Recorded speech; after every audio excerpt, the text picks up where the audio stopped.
അവരും ഞങ്ങൾക്ക് വേണ്ടി സബ്സ്ക്രൈബ് ചെയ്യണം, ലൈക്ക് ചെയ്യണം, ഷെയർ ചെയ്യണം. നിങ്ങളുടെ അഭിപ്രായങ്ങൾ കമൻറ്റിലൂടെ അറിയിക്കണം. കറണ്ട് അപ്പോൾ വരുമെന്ന് അറിയത്തില്ല, അതുകൊണ്ട് എനിക്ക് കടയിലും പോകണ്ടേ, കറി വെച്ചിട്ട് വേണം പോകാൻ. ഞാൻ ഇവിടെ അത്തായും മോനും മാത്രമേ ഉള്ളൂ. അപ്പം ഞാൻ ദേ കുറച്ച് വെളിച്ചെണ്ണ ഒഴിച്ചു കൊടുത്ത്, കറണ്ട് പോയിട്ട് അത് കാണാതിരുന്നത്. നമ്മുടെ ഓമലിയിൽ നിന്നൊരു പപ്പരയ്ക്ക ഇട്ടതാ.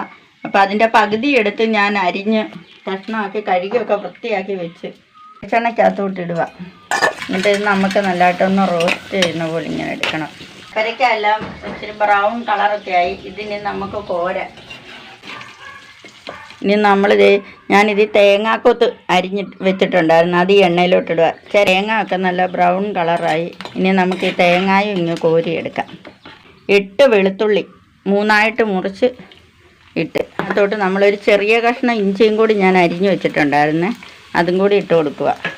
വെളുത്തുള്ളി ഇഞ്ചി എല്ലാം കൂടി നല്ല മൂത്ത് വന്ന്, ഒത്തിരി മൂക്കരുത്, ഈ മൂപ്പിൽ അതും നമുക്ക് കോരാം. ഇച്ചിരി പെരിഞ്ജീരകം കൂടി ഇട്ട് ഈ എണ്ണയിൽ തന്നെ ഇട്ട് മൂപ്പിച്ചെടുക്കാം. ആ പെരിഞ്ജീരകം കോരി എടുക്കുക. അടുത്ത വെളിച്ചെണ്ണ ഉണ്ട്, അതിലോട്ട് തന്നെ ഞാൻ ഈ ഒരു സബോള എടുത്ത് ചെറുതായിട്ട് അരിഞ്ഞത് ഇട്ട് കൊടുക്കുക. ഞാൻ ഒരു തക്കാളി നല്ലതായിട്ട് കഴുകി ചെറുതായിട്ട് അരിഞ്ഞിട്ടുണ്ട്, അതും കൂടി നമുക്കിതിനകത്തോട്ട് ഇട്ട് കൊടുക്കാം. ഈ തവിയും വെച്ചുകൊണ്ട് നമുക്കിങ്ങനെ നല്ലതായിട്ടൊന്ന് ഉടച്ചു കൊടുക്കണം.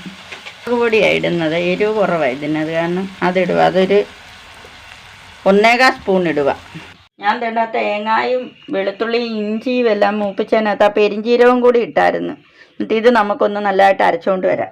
അരയ്ക്കാൻ ഞാൻ ഇതിനകത്തോട്ട് ഇടുക. ഈ സബോളയും തക്കാളിയും വഴട്ടിയതിനകത്തോട്ടിട്ട് ഇതിനകത്തോട്ട് ഒരു ഇച്ചിരി മഞ്ഞൾപ്പൊടി ഇട്ട് കൊടുക്കുകയാണ്.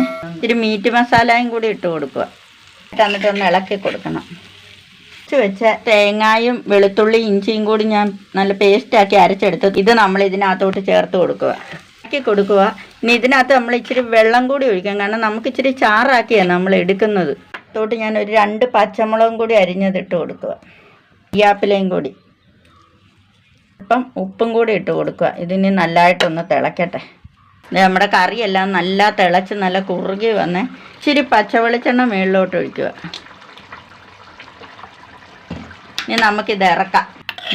കറിയൊക്കെ നമ്മുടെ നല്ല പരുവമായി നല്ല ഇറച്ചിക്കറിയുടെ മണവും ഒക്കെ ആയിട്ട് ഇരിക്കുന്നു. ഞാനപ്പോൾ ഇത് കടയിൽ കൊണ്ടുപോകാനായിട്ട് എടുക്കുക. കറിയൊക്കെ ഞാൻ കുപ്പിക്കകത്താണ് എടുത്ത്, ചൂടായതുകൊണ്ട് ചോറും എടുത്ത് ഇനി ഇത് ബാഗിൽ വെച്ചുകൊണ്ട് വേണം പോകാനായിട്ട്.